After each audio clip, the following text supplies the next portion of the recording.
Can you hear me if I just talk like this? Yeah. Is that okay? Great.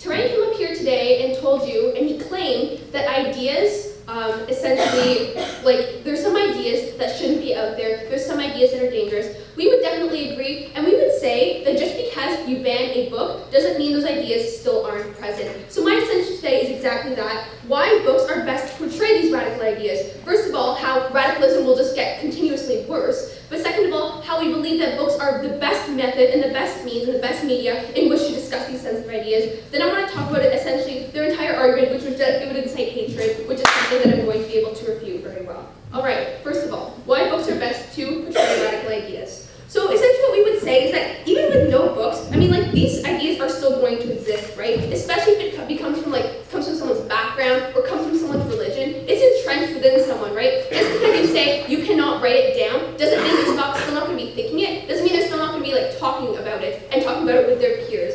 That's exactly what the issue is, right? What we would say is that naturally people have like the propensity and the desire to express themselves, right? Why exactly is this so? It's either to like validate their own opinion or to persuade other people. It's just natural. If I believe something and we don't want to share it with other people, I don't want to keep it within myself. I think we can all agree on that. And for that reason, we don't think that these like radical ideas are going to go away. So I have two things I'd like to bring out from this idea.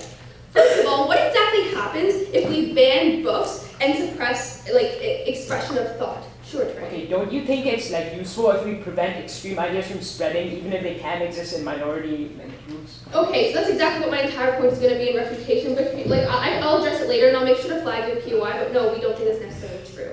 First of all, what happens if we ban these books, right? So what we would say is that like we're allowing then these ideas to like fester behind closed doors instead, right? If people aren't going to be able to like portray them through books, right? They're not going to be exposed to like opposition, right? And they're not going to see a reason to change opinion. So we're going to be seeing like a lot more radicalization of ideas. I mean, a great example of this is like, for example, I hate bringing this up again, but like the Westfield Baptist Church, right? They're just full of great examples. But honestly, it's not until they receive like the opposition from when they're picketing like a child's funeral that they're going to be able to like realize that, hey, maybe I'm not like, maybe what I'm thinking is kind of ridiculous and kind of wrong. I shouldn't be picketing a funeral, right? That is a tangible reason for discourse. We believe that we need this opposition in order to like reduce the radicalization that they so don't want. Second thing I want to say about why we don't think radicalization will go away is that books we don't think incite the same hatred or violence as we would see otherwise. Another way to express that I'd like to talk about is what I'm talking like I'm doing right now through like speeches, right? So the first thing we'd say about this is that like we're not going to see the same emotion in a book as we would say in a speech, right? Like we don't think it's necessarily the information that influences people, but it's like the emotion that incites that aggression and that violence, right? Things like anger, fear, and jealousy, right? Like we're not going to feel necessarily as sad as if we like read about someone's death through an obituary, as opposed to like if we were actually at the funeral watching like a family member speak about the death versus like them writing it in the obituary, right? We think it's a natural human reaction because we're like directly able to relate to it, because we can see the emotion, we can hear it, right? It's not the same as if it's written down.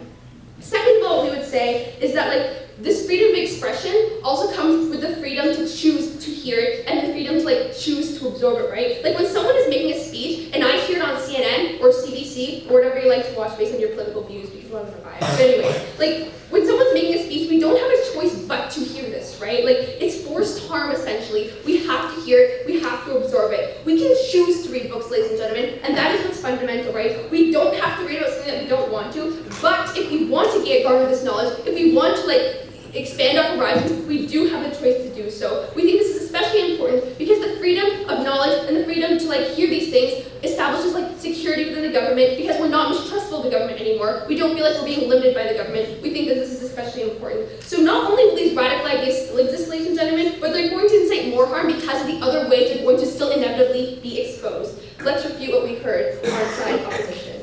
So essentially their entire point was that like it's still going to be inciting hatred. You brought up Mein Kampf. And how like some groups are especially vulnerable, right? Well, first of all, if we're so confident in our own views, we don't think some like radical uprising will occur. Like just because I read Mein Kampf doesn't make me like an automatic like radicalist, right? We don't think that's true. What we do need is these kinds of works to like reestablish our own views. We need this opposition to verify our own opinions. That is exactly how we're able to like have a dynamic point of view that like we're always constantly challenging it. So in my I know exactly why I believe this, right? It's very dangerous to believe and to decide on an absolute truth. But furthermore, we think that just because we kill books, as I've repeated many times, doesn't mean we kill the idea. So because we think they're very contradictory on their side of the house, because we believe that books are the best way to portray radical ideas, and that this radicalism will still exist and will continue to fester, because we believe that we have won, we are very proud to propose. Thank you.